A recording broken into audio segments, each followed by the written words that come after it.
근데 그 중에서 우리하고 제일 연관이 있는 게 알타이 로드라는. 맞아요. 그건 스텝 로드잖아요.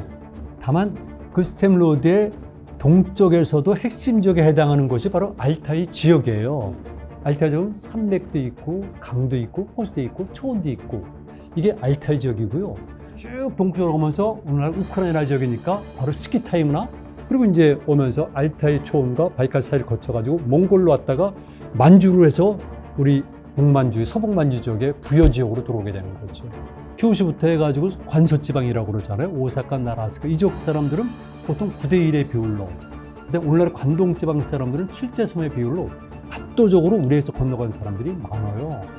8개 플러스 알파를 통해서 이 땅에 몰려들어서 아주 오래전부터 역사 공동체 이루었기 때문에 지구상에 이런 데는 없어요. 우리가 유라시아를 배우고 가는 이유 중에 하나는 물론 여행도 중요하고 뭐 흥미도 중요하지만 이런 전략적 사고를 키워야 된다는 것이죠. 유라시아 전체 속에서 우리 역사를 바라봐야 돼요. 실제로 그렇고. 네, 3프로TV가 야심차게 기획하고 준비하고 보내드리고 있는 윤명철의 유라시아 오디세이.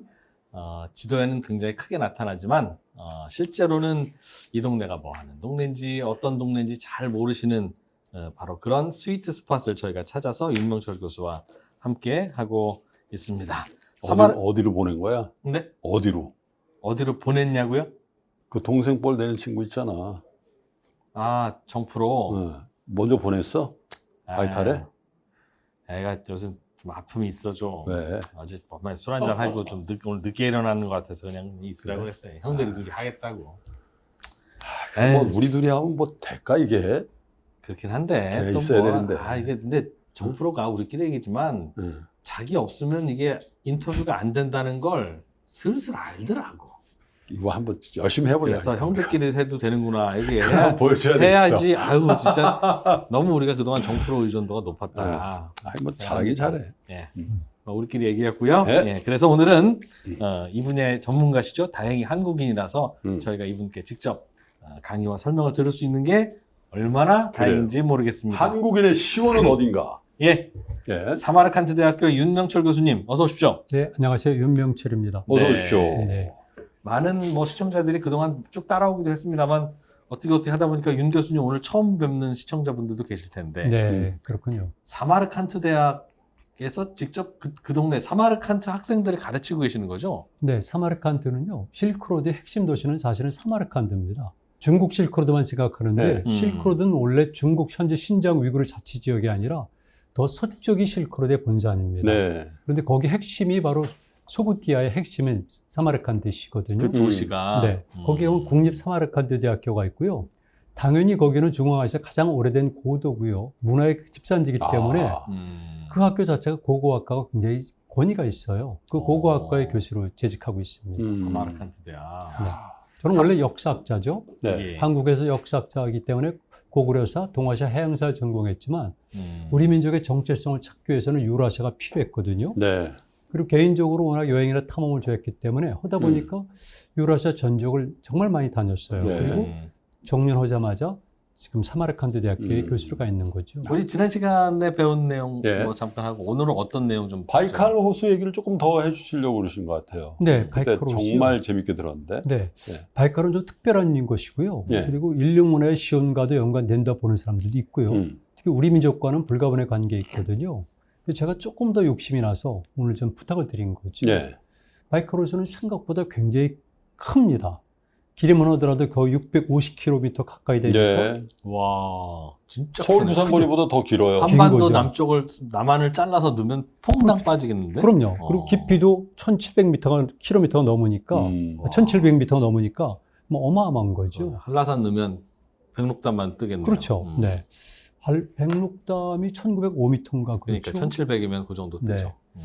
그래서 어마어마하게 크니까 당연히 그 주변 지역에는 많은 사람들이 살게 되고요.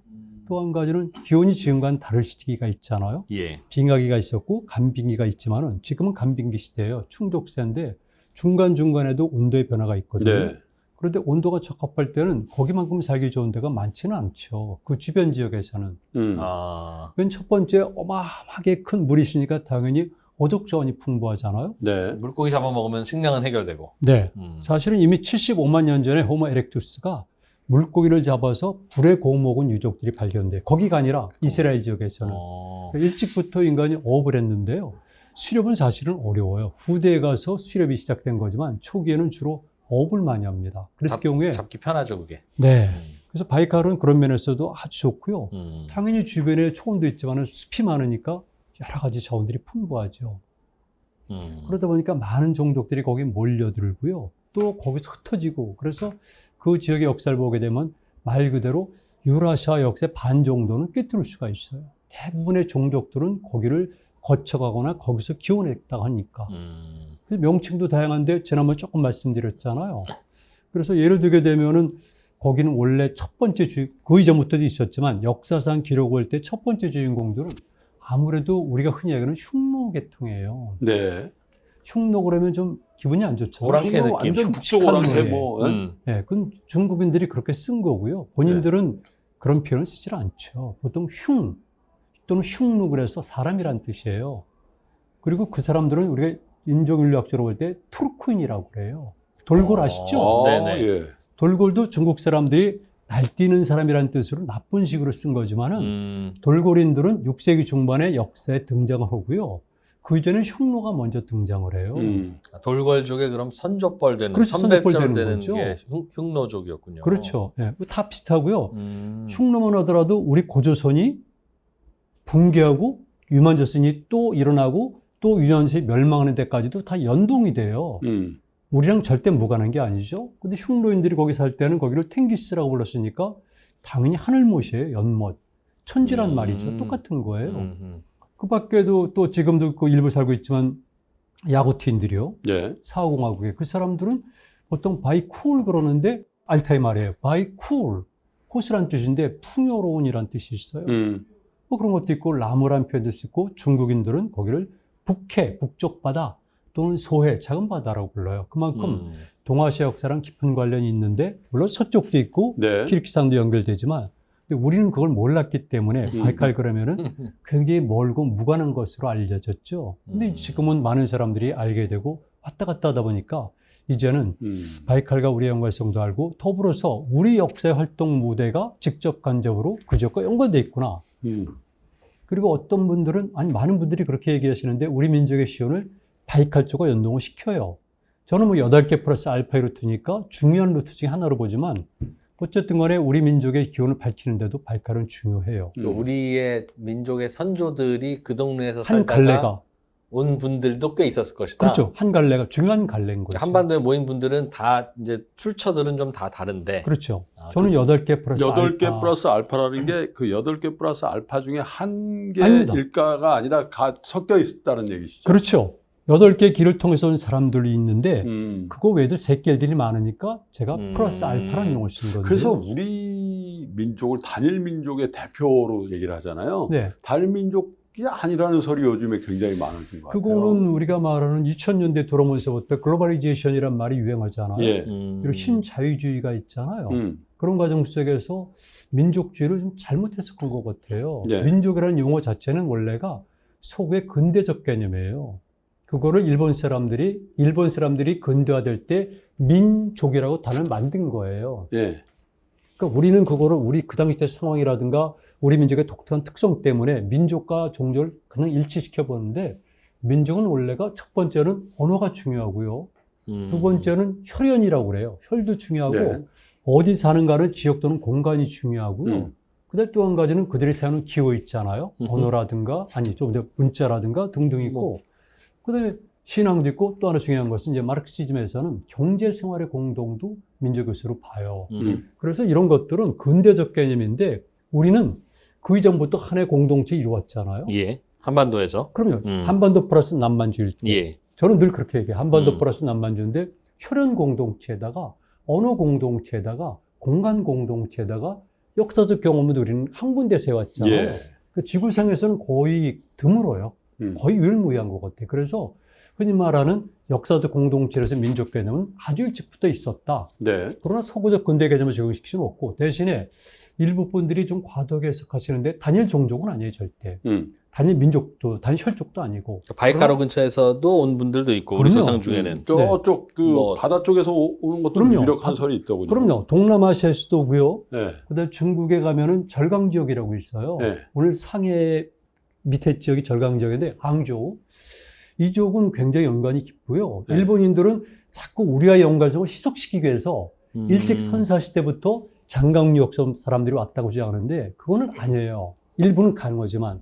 그래서 저는 이제 이런 것들 때문에 사실은 제가 1996년도, 97년도, 2003년도에 사실은 중국 절강섬 바닷가에서 뗏목을 만들었다고 출발을 했어요. 아 실제로 한반도까지 네. 해류를 따라 가는지 보려고. 그렇죠. 네. 아. 혼자서요?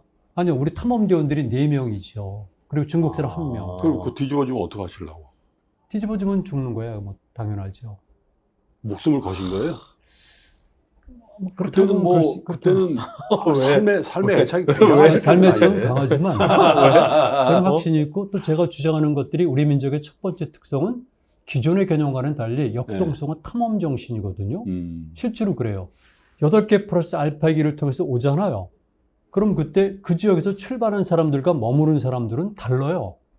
그렇죠. 네, 그 사람들은 도전하는 사람들이잖아요. 네. 기존의 질서에 만족하지 못하는 사람들이니까 저는 특별하게 생각을 해요. 그리고 먼 거리에서부터 동쪽 끝까지 온 사람들이니까 도중에 얼마나 많은 시련을 겪고 얼마나 많은 포기와 아니면 이런 그 절망감을 느꼈겠습니까? 예. 저는 이제 산에 다니고 탐험을 하니까 중간중간에 포기하고 싶은 마음이 들잖아요. 그렇겠죠. 그럼에도 불구하고 끝까지 가는 사람들은 특별하거든요.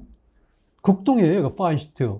여기 온 사람들은 특별하기 때문에 제가 탐험 정신이라고 그러는데 이런 것들은 제가 뭐 책이나 논문을 통해서 발표했죠. 나중에 기회 되면 말씀드리고요. 네.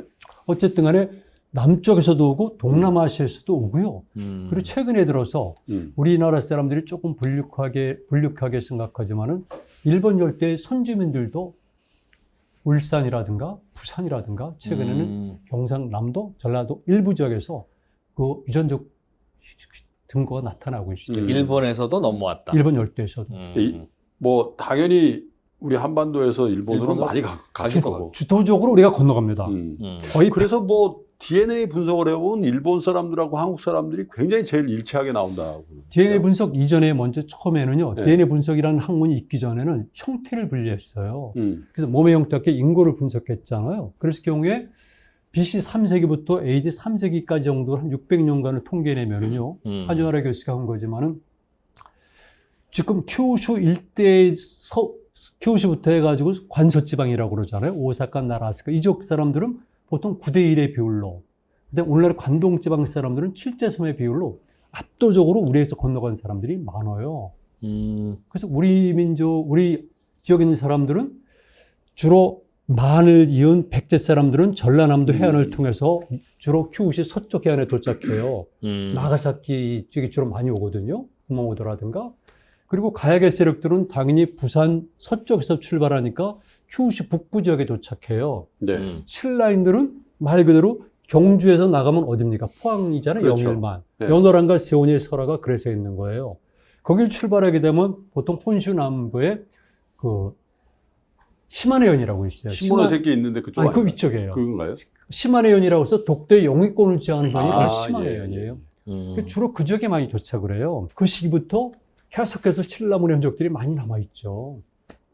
그리고 이제 나머지 고구려인들은 전성기 때는 고구려가 현재 포항 위쪽까지 영토잖아요. 네. 그래서 거기서 출발하거나 아니면 삼척선에서 출발하게 되면 오늘날 혼슈 중부에 가면 스루가, 북부에는 스루가라고 그래서 바로 교토랑 연결되는 곳이에요. 그 지역에는 아니면 노토반도 위쪽으로 도착해요.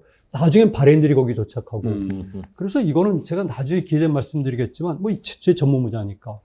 그래서 우리 민족은 일본 열도로 압도적으로 갔지만 그것도 과거처럼 우리는 그런 것이 아니라 저는 진출과 개척이라는 용어를 써요. 어쨌든 우리는 8개 플러스 알파를 통해서 이 땅에 몰려들어서 아주 오래전부터 역사 공동체 이루었기 때문에 지구상에 이런 데는 없어요. 그렇군요. 지금 우리가 좀 오해하고 있는 거는요.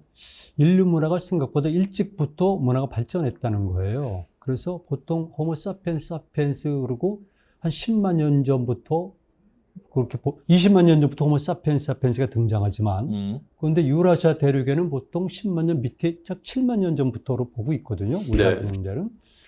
근데 지금 최신의 결과들을 보게 되면 이미 7만 년 전, 아니 남아프리카 공화국 같은 경우에 10만 전년에도 인간이 이미 고도의 로직을 가진 예술품들을 만드는 증거들이 발견되고 있어요. 그래서 우리는 생각을 달려야 되는데, 그리고 이 바이칼 지역도 실질적으로 보면은 아마 한 20만 년에서 30만 년 전부터 이렇게 인류 문화가 발전했다고 주장하는데, 아주 유명한 유적지가 있어요. 한 3만에서 4만 년 전의 유적지, 말타 브레트 유적인데요. 네. 뭐 거기는 정말 대단하죠. 그래서 이렇게 축구 박물관 가게 되면 많은 것들을 볼 수가 있고 세계 고고학회 보고가 됐지만 일찍부터 문화가 발전했기 때문에 그중에 압도적인 거는 독특한 그 인부상들이라고 그랬어요. 인간은 원래가 지모신 신앙이 발달했잖아요. 여신 신앙이라고 이해하시면 돼요. 배가 불룩하고 가슴이 크고 엉덩이가 큰 이런 여신상들이 다산의 상징이라는 거죠. 그렇죠. 그게 꽤 일찍부터 나와요. 네. 그래서 우리 지금 통념과는 달리 약 3만 년에서 3만 5천 년 전부터는 유럽에서부터 벨트가 만들어지는데 이 말타 유적 같은 경우에서도 많이 등장하거든요. 그러다 보니까 역시 서쪽 말고 동쪽에서는 이 바이칼 지역이 문화의 중심이 아닌가 이런 설들이 나왔던 거죠. 그 외에도 계속해서 왔고요. 동아시아에서 있는 모든 집단들이 우리가 이제 다음 시간에 알타이를 할 예정이잖아요. 네. 근데 알타이 지역과 바이칼 지역은 바로 붙은 거예요. 그러니까 알타이 루트는 보통 초원의 루트인데 바이칼 지역은 초원과 타이가가 겹치는 지역이에요. 그러다 보니까 바이칼이 이렇게 길게 됐을 경우에 거의 40km 가까이 되니까 남쪽 부분 같은 경우는 일치가 되잖아요. 네. 그래서 우리가 알고 있는 몽골 얘기를 많이 하고 있는데 몽골은 사실은 이 몽골 초원이 있는 것은 이 알타이 초원과 직결되고요. 그 가운데쯤에 있는 게 이 바이칼 남쪽이에요. 그러니까 제가 말씀드린 흉노도 그 위에 징기스칸도 중간중간에 거쳐가지고 다 이 바이칼 남쪽과 연결되어 있고요. 네. 지금 우리가 흔히 말하는 우리 민족의 조상과 관련이 깊다고 하는 부리아트족들도 현재 바이칼 남쪽이죠. 동남쪽에 살고 있잖아요. 그건 오늘날의 징기스칸과 연관시키고 있고 그만큼 동아시아의 모든 종족들이 특히 유목민족들은 바이칼을 소중히 여긴다는 거죠. 지정학적으로도 중요하고요. 경제적으로 풍요하기 때문에 그래요. 바이칼 호수 근처에서 먹고 살기가 편하고 사냥이 쉬우니 네. 당시에 사람들이 많이 모여서 살았던 것 같은데 그렇죠. 네. 그게 연도로는 대충 어느 쯤으로 알려지고 그러니까 있어요? 그럴 때 두 가지가 있는데요. 고고학적으로 보는가 아니면 역사적으로 보는가인데요. 역사적 기록은 당연히 문자 이후고 중국 사람들의 설에 근거한 거니까 예. 모두 흉노 그렇게 되면 BC 3세기쯤 가게 되는 보물이요? 거고요. 네. 예. 그리고 이제 고고학적으로 보게 되면 조금 전에 말씀드렸듯이 말타 유적 같은 경우는 약 3만에서 4만 년 전이잖아요. 네. 그때는 사람들이 몹시 발전한 거고요. 그리고 뒤를 이어서는 역사시대 청동기 시대, 철기 시대 다 그렇게 되는 거지. 근데 우리 제목이 윤명철의 유라시아 오디세이란 말이에요. 네. 근데 유라시아라는 뜻은 알 것 같아요. 유럽 아시아 합친 유럽 거. 아시아. 네. 네. 근데 정확하게 어디서부터가 유럽이고 어디서부터가 아시아인가. 아시아인지 그래서 유라시아라는 개념은 도대체 어떤 개념인지 정확하게 네, 유라시아라는 개념, 말 용어 자체는 만든 말이죠. 20세기 전반기에 만든 말인데 주로 어디에게 유리하냐면 러시아에게 유리한 거죠.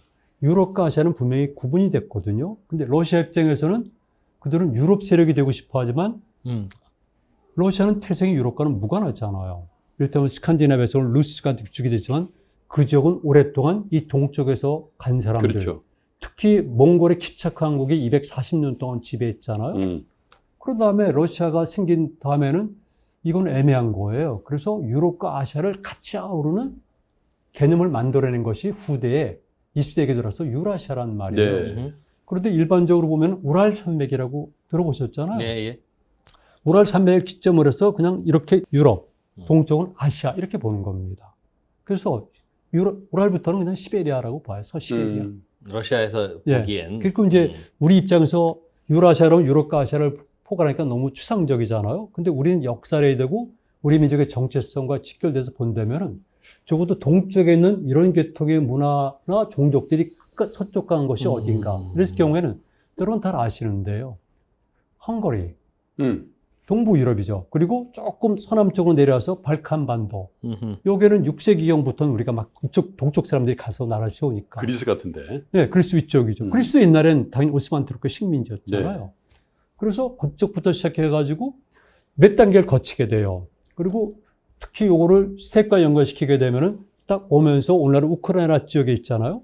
그리고 카스피해 북쪽의 초원지대를 거쳐가지고 쭉 오면서 바이칼 지역도 거치고 알타이 지역도 거치면서 오면서 가다 보면은 우리가 얘기하는 현재 만주 지역까지 오고요. 더 동쪽까지 오면 캄차카반도까지 가는 거지. 일부 사람들은 알류산 열도도 포함시키는데 네. 종족적으로 보면 알류산 열도에 사는 사람들은 분명히 아시아 계통이고요. 그런데 다만 그들을 고아시아족이라고 부를 뿐. 고아시아. 고아시아, 예. 올드 파레이시안 이렇게. 그런데 기본적으로 유라시아 그러면은 서쪽은 발칸반도, 동쪽은 캄차카까지로 보는 거고요. 네. 북쪽은 뭐 다 하고 남쪽은 동남아시아까지 포함되는 거죠. 아, 동남아시아까지? 예, 그래서 저는 이걸 구분해요. 대륙 유라시아, 해양 유라시아로. 근데 우리는 보통 유라시아 그러면은 대륙을 생각해요. 약간 1대1로 기분 나는데요. 바로 그거예요. 아, 대단하시다, 정말. 그래서 1대1로 전략이 나왔을 때, 대단하다. 아니, 제가 1대1로 전략이 나왔을 때 또 한 번 얘기를 했어요. 국내에서도 제가 일찍 1대1로 이제 발표를 했는데, 국내 학자들이 무엇이라고 그러냐면, 시진핑이나 중국 정부가 또 한 번 도와준다. 왜냐하면, 제가 그동안 주장했던 역사관이 해륙사관이에요. 해양과 육지를 유기적으로 봐야 된다. 예. 우리 민족의 역사는 한반도와 만주와 바다가 합쳐진 역사다. 그러네요. 예. 이건 정착시켜야 돼, 해륙사관을. 그리고 교통망도 물망도 해륙교통망. 문화도 해륙문화. 그런데 유라시아도 당연히 그렇게 봐야 된다. 그런데 그리고 나서 2003년도 9월 달에 시진핑이 아시잖아요. 네. 카자흐스탄에 가가지고 선언한 것이 바로 완벨트 전략이잖아요. 그렇죠. 예. 네. 그리고 10월 달에 자카르타에서 발표한 것이 완로드 전략. 이게 완벨트 완로드 전략인데 기형으로 말하게 되면 바로 해륙 정책이에요. 그래서 제가 그때 이런 얘기를 했어요. 쿠빌라이 칸 이후에 중국이 처음으로 다시 해륙적 세계관을 공고화했다.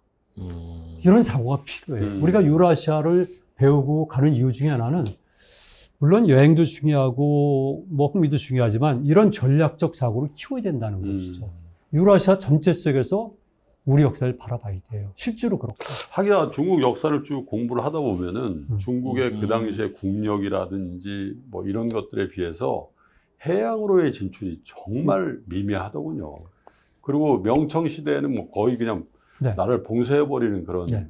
근데 한 가지 조금만 수정해도 돼요. 네. 네. 송나라는 해양력이 뛰어났어요. 사실은 진시황 때도 이미 수마트라까지 선단들이 가요. 네. 그리고 로마랑 교역을 하잖아요. 송나라 때는 어마어마하게 발달했고요. 다만 우리가 흔히 얘기하는 명나라 영락제 때 그 그렇죠. 유명한 정화의 원정대가 파견되잖아요. 예. 그 당시 때 정화의 원정대는요. 이 기암은요. 보선이라고 그러는데 길이가 100m가 넘어 120m 이상 돼요. 엄청나네요. 네. 그래서 7차 원정대를 파견했는데 아프리카까지 가잖아요. 그런데 영락제 이후에 해금 정책을 취하면서 중국이 완전히 사라져버리고요. 네. 그리고 사실은 우리가 말한 그 고대 국가 시절 때도 해양은 발전하지 못했어요. 군사력을 때때로 해군력을 강화시키지만 기본적으로 거기는 조금 해양이 약했었어. 그러다가 그리고 아시겠지만 중국 해군력은 1980년대에 들어와가지고 처음 해양 얘기를 했고 이거 얘기가 자꾸 다른 데로 가는데요. 네. 그 후진타오 때 중국이 해양 강국론을 내세워요.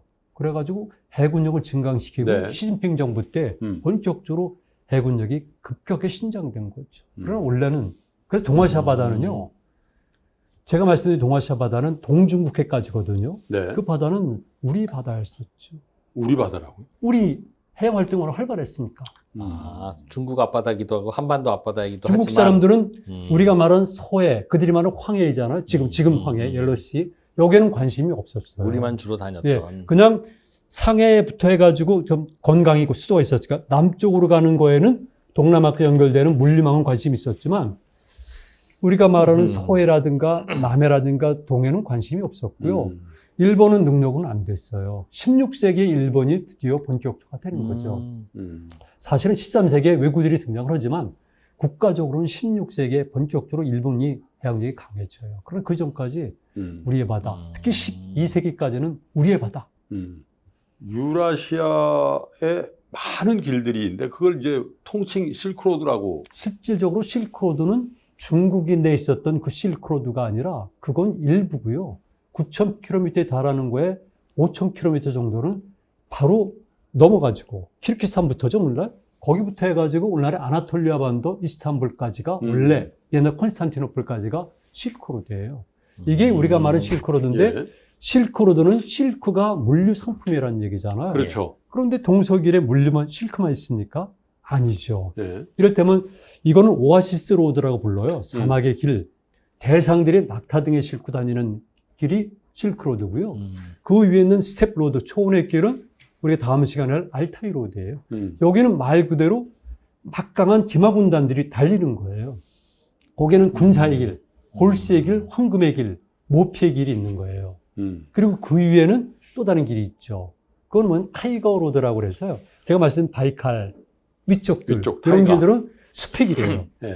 그 길이 어디까지 가냐면 핀란드까지 가잖아요. 그래가지고 숲으로만 다니는 거예요. 시베리아는 다 숲의 길이지 우리가 말하는 오아시스 실크로드도 아니에요. 그거는 상품이 주로 뭐냐면 모피예요. 담비. 예, 그 중에서 한 담비가 있고 시베리아 계층은 그래서 이루어진 거니까. 그리고 그 위에 가게 되면 톤드라의 길도 있고 얼음의 길, 아이스로드도 있고요. 남쪽에는 이게 우리가 말하는 바로 머린 로드가 있는 거죠. 시진핑의 1대1로의 일로의 길이 있는 겁니다. 머린 로드가. 바닷길. 마린. 그러니까 마린 보이 할 때 바닷길. 마린. 그렇죠. 마린 로드. 머린. 그런데 거기서 중요한 상품은 첫 번째는 뭐냐면 우리가 흔히 말하는 향료의 길이에요. 스파이스 로드라고 그러죠. 그렇죠. 근데 그거는 주로 15세기 이후에 후추, 정향, 육두구 이런 것들이고요. 다른 걸로 하면 나중에는 이게 뭐냐면 그 세라믹 로드잖아요. 도자기. 도자기 길이죠. 그래서 중국의 명총도 있고 특히 일본의 도자기가 그 길을 따라서 유럽까지 가가지고 일본 도자기 발전에 큰 영향 끼친 게 일본 도자기잖아요. 그렇죠. 네. 그게 나중에 인상파 다 연결되는 거죠. 그렇죠. 네. 그런 것도 있고 고나 모네 다. 또 많은 길이 있어요. 그리고 이제 그 밖에도 머린로드 말씀하셨죠? 이런 제가 말씀드린 건 지금 동세기를 제가 정리한 거거든요. 남북의 길도 있어요. 당연히 그렇잖아요. 그래서 저는 이 전체가 이렇게 종횡무진이라는 말을 쓰는 거죠. 활류 시스템이라는 용어를 쓰는데 그래서 앞으로 우리가 세계를 이해할 때도 지금은 네트워크 시대잖아요. 망의 시대이기 때문에 옛날처럼 평면적 사고로서 로드를 이해하면 안 돼요. 어느 시대나 다 망 개념인데 그 당시 때는 망 개념을 잘 몰랐기 때문에 도로라고 표현하지만 지금은 그래서는 안 된다는 거죠. 그래서 동서남북이 정말 긴밀하게 연결됐고요. 제가 시간 없어 말씀 못 드리지만 얼마나 많은 상품명을 가진 로드들이 있었는데요. 길들이. 근데 그 중에서 우리하고 제일 연관이 있는 게 알타이 로드라는 거 아니에요? 맞아요. 알타이 그건 로드. 어디서부터 어디? 알타이 로드는 조금 전에 말씀드렸듯이 그건 스텝 로드잖아요. 네. 다만 그 스텝 로드의 동쪽에서도 핵심적에 해당하는 곳이 바로 알타이 지역이에요. 그래서 알타이 산맥이라고 부르지만 산맥만 있는 건 아니죠. 알타이 지역은 산맥도 있고 강도 있고 호수도 있고 초원도 있고 이게 알타이 지역이고요. 그다음에 그걸 현재로는 4개의 나라가 둘러싸고 있어요. 네. 러시아, 카자흐스탄, 중국, 또 하나 몽골 이렇게 4나라가. 그 4나라가 둘러싸여 있다는 것은 그만큼 천연 장애물이 있다는 뜻이고 거기 가운데라는 뜻이잖아요. 네. 그래서 보통 알타이라는 용어를 쓰지만은 그 스텝 로드는 제가 말씀드린 대로 서쪽에서는 오늘날의 폴란드, 헝가리 초원이에요. 그게 스텝 벨트라고 그래요. 그래서 쭉 동쪽으로 가면서 오늘날 우크라이나 지역이니까 바로 스키 타임이나 나중에 말씀드릴게요. 이런 것들이 바로 거기고요. 조금 오다 보면 카스피에 아시잖아요. 조지아에 있던 카스피에 네. 위쪽 초원을 거쳐가지고 그리고 이제 오면서 알타이 초원과 바이칼 사이를 거쳐가지고 몽골로 왔다가 만주로 해서 우리 북만주, 서북만주 지역의 부여 지역으로 들어오게 되는 거죠. 네. 이게 바로 스텝 로드예요. 그러니까 이 지역은 그 이전부터도 활발하게 움직였지만 말이잖아요, 말.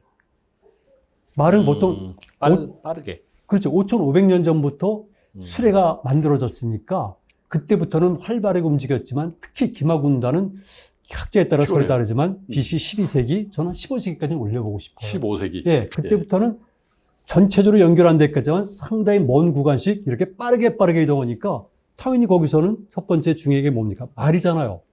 그럼 말 문화가 발전하잖아요. 그리고 당연히 뭡니까? 거기서는 군대가 동원되잖아요. 그러니까 군사력이 이동되니까 정치 세력이 변동되면서 세계 유라시아 전체에 큰 변동을 일으키는 게 스텝로드예요. 그렇다면 당연히 동쪽 끝에 있는 현재 서북만 지역에 우리가 있으니까 영향 주죠. 그리고 거기서 연관되는 것은 뭐 많은 게 있겠지만 신앙도 있고 경제 형태도 있고 건축 양식도 의복도 있고 이런 것들이 다 우리에게 영향을 주니까 네. 우리와의 연관성은 매우 깊은 거죠. 다른 길들은 왜 말을 못 타고 다녔어요? 예. 말 타고 달리려면 첫 번째는 말이 필요하잖아요. 예. 말 생산이라는 것은 쉬운 건 아니잖아요. 어, 지난 시간에 우리 김 선생님 말씀하셨지만 말은 무지하게 비싼 거예요. 비싼 거죠. 실크보다 더 비싼 건 말이죠. 사실은. 실크로드, 중국 실크로드가 왜 개척이 됐습니까? 한 무제가 60년 동안 흉노에게 지배를 당했던 한 나라의 무제가 발분하면서 장군을 파견하는 거예요.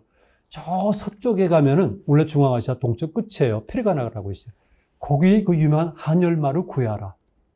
핏땀을 흘리면서 달리는 말. 왜냐면 흉노인들에게 너무나 당한 거예요. 흉노인들은 말 타고 다니니까. 호가 그런 존재예요. 그만큼 말은 중요한 존재고, 그래서 우리 역사를 보더라도 부여는 명마의 산지라고 그랬어요. 그리고 부여마라는 이름이 있어요. 부여마. 네. 그리고 아시겠지만 주먹이 누굽니까? 아시잖아요. 말 타고 할 수 그렇죠. 주먹이라는 게 선사자, 활을 잘 쏘는 사람이라는 뜻이 추모거든요. 근데 그 사람 말 타는 사람이기 때문에 목동이었었잖아요. 그 당시만 해도 말이라고 하는 거가 그런 문명의 일환으로 그럼요. 존재하던 곳이 있고 네. 탈 것으로 트랜스포테이션으로 존재 안 하던 곳도 그럼 있고. 당연하죠. 그리고 말도 우리가 기말을 쓰는 게 있고 그냥 산에서 올라가는 말이 쓰는 게 있죠. 고구려 같은 경우는 산에 올라가기 좋은 말이고요. 부여말은 달리는 말이에요. 차이가 있는 거죠. 그래서 말 수입과 수출이 많이 이루어져요. 고구려도 말 수입을 많이 하지만 그 말을 배에 실어서 오늘날의 양자강 하우에 있는 송나라에게 팔아요. 네. 439년에는 800필의 말을 판 게 기록에 나와요. 그래서 우리 민족들은 그 당시에는 그 말 타고 무역을 하고 네. 말에 실어 보내고 하면서 네. 고구려인들이 그래서 말을 잘 타는 거예요. 그러나 한반도 넘어오게 되면 말 타는 건 좀 힘들죠. 아, 그 당시에는 그러니까 말 문명이라는 건 그 인프라가 있어야 왔다 갔다 할 수 있었던. 그 당시 그런가 최고의 보네요. 무기잖아요. 그리고 그건 뭐냐면 단순하게 군사만이 아니라 물자를 나르잖아요. 그래서 징기스칸 때 유라시아 전체를 연결하는 교통 시스템이 만들어진 거예요. 네, 말을 알타이, 그리는 것과 교통 시스템 만든 건 다른데 징기스칸 때. 근데 알타이 굉장히 말을 많이 들었어요, 교수님. 네. 알타이는 무슨 뜻입니까? 알타이는 몽골 말이에요. 네. 그래서 알타이는 금산이라는 뜻이죠. 금산? 예, 황금산이라는 뜻이죠. 와, 그런 예, 그래서 그런 지명이 그 이전에는 다른 명칭으로 불려졌겠지만 현재 우리가 알려진 알타이는 몽골 말인 겁니다. 네. 그러니까 몽골이 세계를 지배했을 때 이 알타이 지역은 중심이었던 것이고요. 사실은 그 이전부터 알타이 문화는 굉장히 센 거죠. 한국 사람들은 알타이라는 말에 도 굉장히 어떤 감동을 느껴요. 일단 발음상도 알타이란 말은 좀 특별하잖아요. 인간의 그 어느 구조가 엄청 낼 수밖에 없는 구조에서 가장 멋있게 나올 수 있는 발음도 알타이지만 알타이. 네. 어려서 하도 우랄 알타이 그래가지고 우랄 알타이란 말은 없죠 지금은. 예전에 몰랐을 때 우리가 우랄어와 알타이를 같이 봤지만 기본적으로 다른 겁니다. 그리고 우리는 알타이어인데 지금은 알타이어설도 도전을 받고 있어요. 1920년대 후반에 처음으로 람스테드라는 핀란드 사람이, 그때 우라르 계통이잖아요. 네. 저기 핀란드는 그러다 보니까 알타이어를 가설을 내서 온 건데 그게 어느 정도 맞았죠. 그리고 이제 우리도 나중에 가서는 한국어도 람스테드도 그랬지만은 알타이어에 속해 있다 이렇게 얘기를 한 거예요. 근데 그게 한 150년 전의 설이 지금까지 그렇게 전달됐고 있는데 잘못된 거고 지금은 그래서 좀 도전을 받아요. 알타이어 가설이. 그래도 제 입장에서는 제가 언어학자가 아니니까 반론은 제기 못하지만 그렇게 표현한 지역의 문화권은 분명히 있으니까 네. 현재로서는 알타이 문화권이라는 용어를 쓸 수밖에 없다라고 얘가 얘기를 하죠. 실제로 알타이 문화권이라고 했을 때 공통적인 요소가 있어요. 왜냐하면 알타이를 중심으로 했다고 가설을 한 거지만 초유목문화권 문화 아니겠어요? 네. 좀 이따 제가 알타이적으로 상세히 말씀드리는데 당연히 거기서 발생한 문화는 우리와 유산점이 많아가지고요. 흔히 말하는 고조선, 그리고 뒤를 유만조선, 부여, 고구려, 그리고 사실은 신라까지도 비슷한 요소들이 많아요. 특히 신라에서 보면 5세기, 6세기경에 신라 고분군들은 경제가 보면 대농원이 있잖아요. 거대한 적석 무덤이라고 그러는데요. 이 무덤의 양식에 상당히 많은 부분은 일치하고요. 그리고 거기 부장품들이 보게 되면은 우리가 알타이 문화권 또는 스키타이 문화권과 굉장히 유사합니다. 부정할 수는 없어요. 그렇다더라고요. 거기 제가 교수님한테 들었나요? 어느 다큐멘터리를 보니까 네, 우리 저 신라에서 발굴된 그 기마상 있잖아요. 기마상. 네. 그 말 뒤에 세수대야 같은 게 있어요. 솥. 네, 솥. 세수대야가 비슷하게 생겼어요. 맞습니다. 근데 그게 저쪽 그 실크로드 끝쪽에 네. 그게 전형적인 그 지금 불가리아까지도. 그러니까 네. 지금 제가 있는 사마르칸드도. 그렇죠. 네. 그리고 알타이도 바이칼도. 그건 뭐냐면은 말 뒤에 있는 거는요. 그걸 동복이라고 그래요. 동복. 한자로 그렇죠. 동복이지만 총동, 구리솥이라고 보면 돼요. 네. 동복은 구리솥이라는 뜻이에요. 근데 그 무슨 용도로 그걸 말 뒤에다 말 싣고 타는 다니나요? 사람들이니까 우리가 등산 갈 때 뭘 가지고 커피 먹으려면? 그렇죠. 아, 코펠이구나. 그렇죠. 코펠이고 당연히 거기다가 우리가 끓여 먹어야 되잖아요. 그러니까 우리 설렁탕이라든가 세수도 하고. 그다음에 샤브샤브가 그래서 나온 거 아니에요? 그럼 그 문화가 같은 이유는 그 당시에 우리가 이미 나라를 조선 나라를 세우고 정착하면서 그들과 교류하는 과정에서 서로 비슷해진 걸까요? 그렇죠. 그러니까 우리 문화가 원래 있었다고 보고요. 어. 가족을 해야 돼요, 사실은. 그리고 여러 개의 문화가 들어오는데 현재 신화상이라든가 고대 문화의 흔적을 볼 때는 적어도 막강한 정치적 영향력을 가진 세력이 알타이계와 연결된 건 분명해요. 아, 뭐 고조선이 네. 알타이 쪽으로 사신을 보냈든 어쨌든 네, 가정하자면 그쪽에서 주로 왔다고 보는데 음. 일단 영향을 받은 건 확실해요. 음. 그러니까 우리 문화 속에서는 있고 그 당시에 국가 간의 경쟁이 뭐 본격화되는 시기에 알타이 문화권에서 들어온 뛰어난 군사력과 아, 무기라든가 음. 전쟁 방식이라든가 이런 것들은 당연히 받아들여야 아, 되지 근데 않나요? 역사를 배울수록 정말 제가 상상했던 거 말고도, 야, 그때 저런 교류나 저런 것들이 있었나. 예를 들면, 신라의 왕가 김씨가 있잖아요. 네, 무열왕 이후에 다 네. 김씨 아니에요. 네. 신라 왕들이. 근데 금나라, 김할지 이후에 네. 예, 근데 금나라를 세운 누라치 그쪽 쭉 보면은 네. 김씨라는 거예요. 네. 실제로. 음. 그 거기서 뭐 일설에 의하면 망한 신라의 마이태자 마이태자 그 가문 중에 한 명이 유민들을 마이태자가 이끌고 가서 음. 실제로 그렇게 됐다. 뭐 이런 얘기들을 그럴 개연성이 있죠. 왜냐하면 고대에서 그런 일은 흔한 거니까. 네. 그런데 이제 중요한 것은 누라치가 있잖아요. 음. 누라치의 시조 설화를 보게 되면은 고구려의 건국설화랑 유사해요.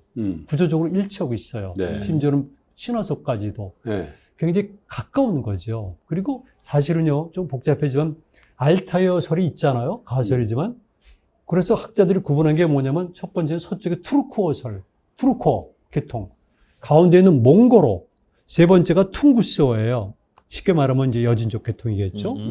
그리고 이제 우리가 남쪽에 한국어 같고 일본어가 있는데 우리는 이제 세계를 다 봤다고 보는데 사료를 보잖아요. 중국 사료를 보게 되면은 몽고로하고는 쉽게 통하는데 예. 퉁구스하고는 통하지 않다는 것이 기록이 주로 있어요. 통하다는 기록도 있지만 그래서 오히려 우리는 여진족 계통보다는 현재 우리가 알고 있는 몽골과 깊은 관련인 것. 즉 선비 거란과 우리는 너무너무 관련이 깊은 거죠. 올라가면 저는 같다고 봐요. 한 뿌리라고. 몽골 쪽하고 네. 반대론자들 있더라. 몽골하고는 다르고 우리는 오히려 만주족. 만주족은요. 예. 퉁구스족이잖아요. 네. 그래서 경우에 현재 동만주 일대예요. 예. 그러니까 그 이후에 또 계속 우리랑 고구려 때도 고구려의 상당히 많은 부분들이 당시 말갈이잖아요. 말갈 쪽에 상당히 말갈 7부 중에서 일부를 빼놓고 다 고구려에 복속됐잖아요. 전투 용병으로도 활용됐잖아요. 그렇죠. 발해가 건국됐을 때는 일본 사람들이 고구려 인민과 말갈의 다수로 구성됐다 그러는데 그건 틀려요. 일단 고구려가 압도적 우위에 있지만 유민들이 말갈인들이 거기 있었잖아요. 그리고 뒤를 이어가지고 금나라가 있었잖아요. 그리고 고려 때도 우리가 관련이 깊어서 국경선을 늘 접하고 있는 것은 우리가 흔히 하는 만주족이에요. 현재 만주족.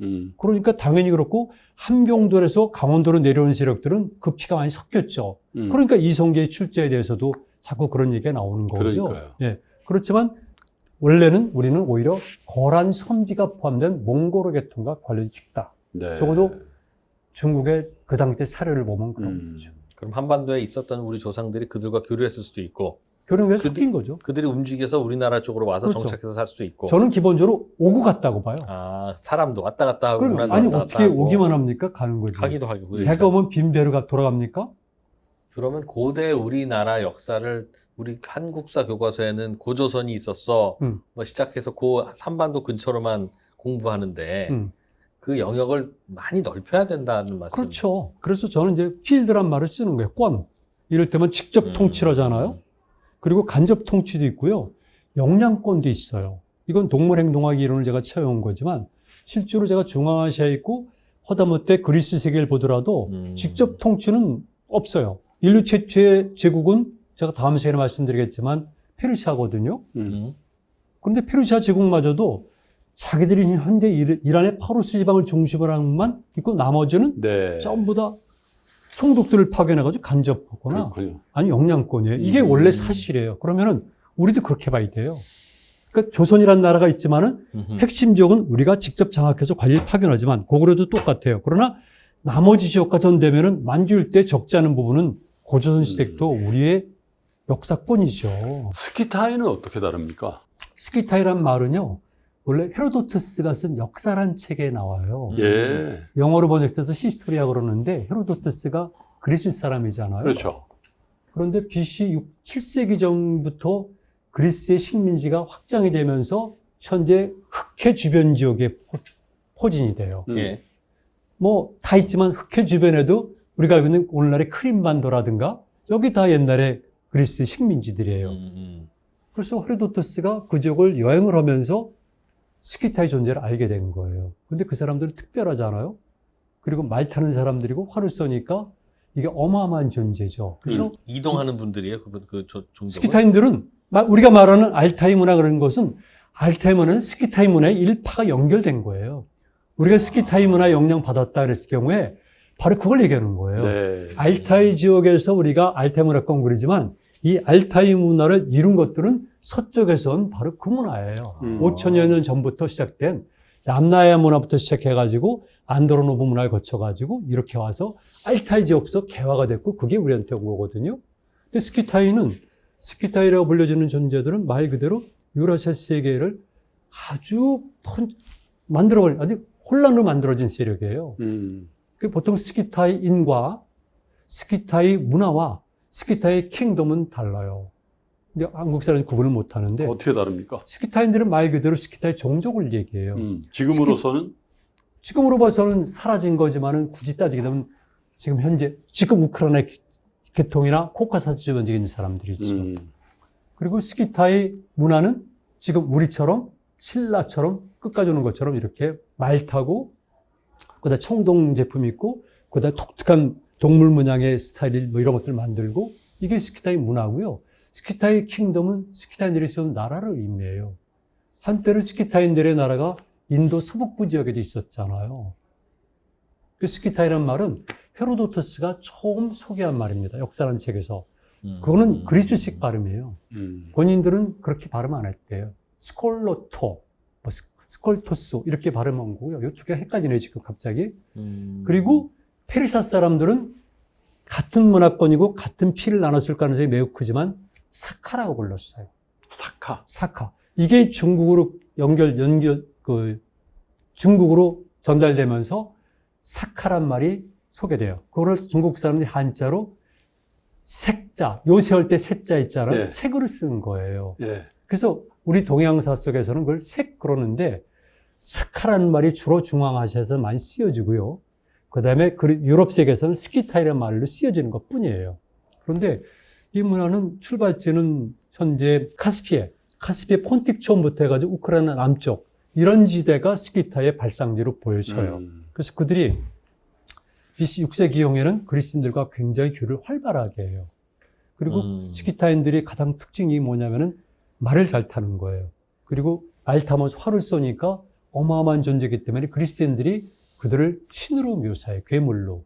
그게 누구 같습니까? 몸은 말인데 얼굴을 가진 존재. 그게 겐타우로스예요.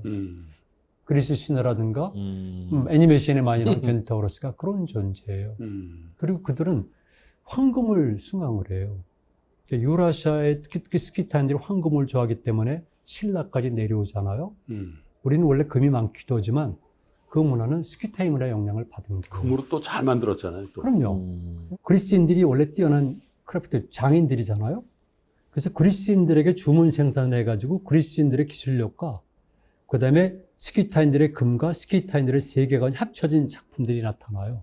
이런 것들이 현재 인류 문화유산으로 남아있는 거죠. 그 동네를 주름 잡았던 그런 종족이네요. 스키타인들은 대단하죠. 그래서 그들이 거기서 출발했지만 제가 말씀드렸듯이 알타이어에도 예. 영향을 그럼요. 주고. 네. 기원 후에는 스키타이 킹덤 중에 하나는 바로 인도 스키타이잖아요. 그래가지고 인도 서북부 지역에도 스키타이 왕국이 있었고요.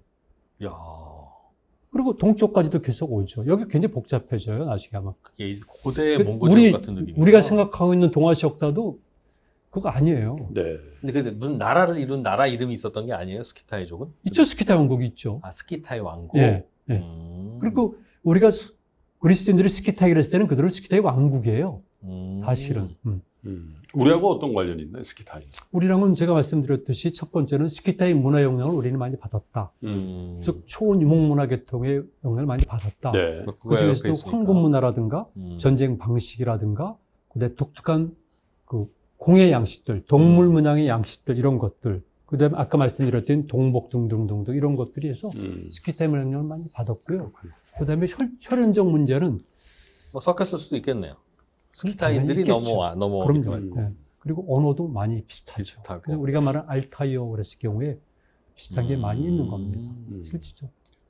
우리의 조상들은 단군 할아버지로 해서 시작된 게 아니라 네. 그 이전에도 그 근처 또는 그 멀리 유럽 근처까지 가는 그 영역에 활동하는 그런 사람들이 우리에게 영향을 미친 뭐 사실상 우리의 조상이라고 볼 수 있는 그렇죠. 네. 그런 것이어서 우리의 옛날 고향을 찾아서 그러니까. 떠나본다. 들으면 들을수록 우리가 생각하는 우리 조상님하고는 완전 달라. 우리 조상님이 상상하는 게 뭐야? 흰옷 입고 밭 갈고 그렇지 않아요. 농사 짓고 아니 검은 우리가 옷 언제 덮고. 아니 원래 우리 신혼 입은 게 아니에요. 그러니까 네. 아니 고구려 고분 벽화를 보세요. 네, 그리고 색동원. 우리 복장도 우리가 알고 있는 조선시대 때 복장이 아니라 고구려 복장들은요 달라요. 왜냐하면 말 타는 사람들이잖아요.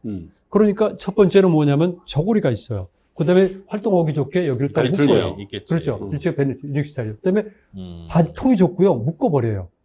어디 우리나라의 여자들도 우리 조상님들의 마찬가지예요. 패션은 어떻게 퇴보한 것 같아. 네. 아니 우리는 정주성 농경 문양으로 바뀌었지만 원래 원래는 아니었다는 거죠. 월화수목은 교복 입고 다니고 또 금요일 날은 또 저 나이트 갈 때는 옷 갈아입고 나이트? 열면 또 이게 그림도 나오는 원래 그런 거죠. 우리 나이트? 한국인들이 그냥 문신 얘기도 하고 싶었는데 그냥 넘어갔죠. 뭐. 네, 무슨 얘기 쪽 다음 시간에 네. 다음 이어서 4부에서 네, 4부에서. 네. 우리가 몰랐던 한국인의 이야기 여기서 일단 3부를 마무리하고 4부로 돌아오겠습니다.